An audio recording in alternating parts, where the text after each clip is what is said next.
It really feels like everywhere you look, people are just picking sides.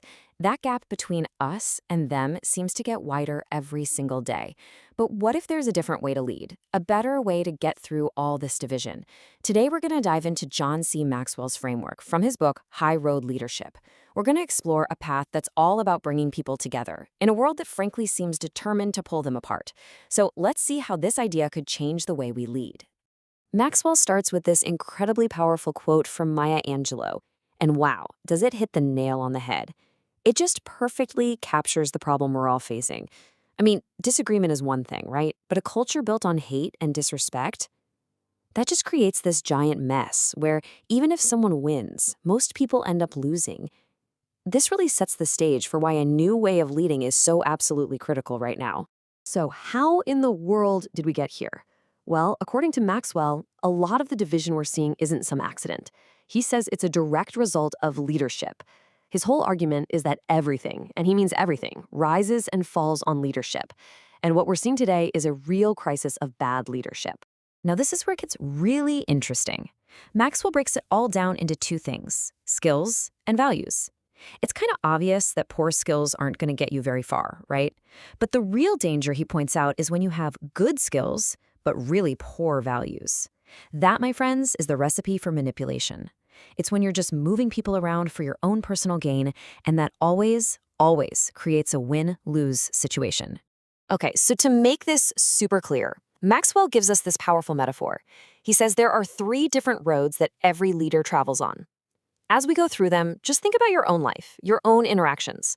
Which road do you find yourself on most of the time? First up, we've got the low road. This is the me-first path, plain and simple. Low-road leaders are totally driven by selfishness. They devalue other people, seeing them as either obstacles to get around or just tools to be used. They truly believe the only way to get ahead is by taking from others, and they actually work to make divisions between people worse, because it helps them keep their power.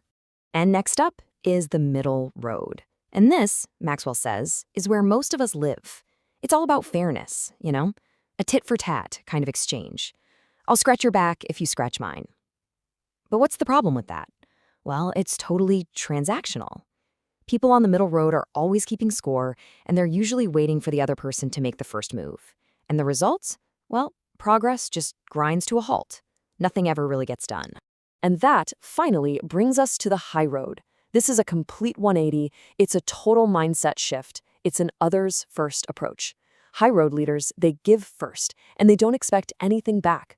They see the value in every single person, and they actively work to build bridges and bring people together because they believe there's plenty of success to go around for everybody. And this chart just lays it all out so perfectly. Just look at that bottom row. The low road is all about I want me to win. The middle road is I want us to win, which, sounds pretty good, but us is usually a really small, exclusive group.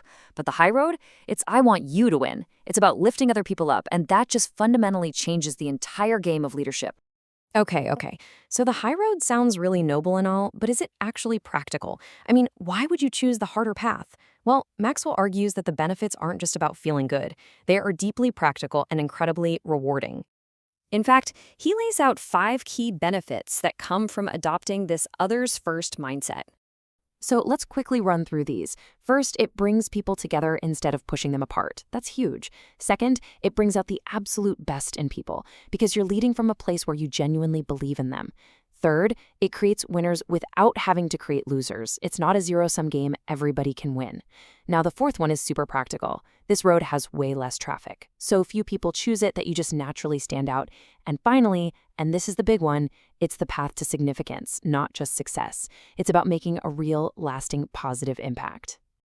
All right, this all sounds great, but how do you actually start? It can feel a little overwhelming, right? Well, Maxwell grounds this entire philosophy in one single piece of advice he got a long time ago.